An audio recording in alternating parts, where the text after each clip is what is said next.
சமையல் எரிவாயு விலையை அநியாயமாக உயர்த்திய மோடி அரசை கண்டித்து ஆர்ப்பாட்டம் ஏப்ரல் 16, 2025 புதன்கிழமை திருப்பூர் மாநகராட்சி எதிரியில் உழைக்கும் பெண்கள் ஒருங்கிணைப்பு குழு CITU சார்பாக ஆர்ப்பாட்டம் நடைபெற்றது. இதில் உழைக்கும் பெண்கள் ஒருங்கிணைப்பு குழு கன்வீனர் எல்லம்மாள் தலைமையில் நடைபெற்றது.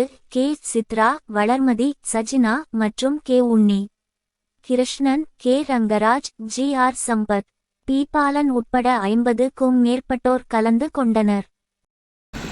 அநியாயமாக ஒன்றிய மோடி அரசு சமையல் எரிவாயுவுக்கு 50 ரூபாயை உயர்த்தியதை கண்டித்து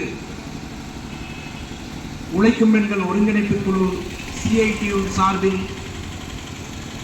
தமிழ்நாடு முழுவதும் இன்றைக்கு இப்படிப்பட்ட கண்டன ஆர்ப்பாட்டங்கள் நடைபெற்றுக் கொண்டிருக்கிறது.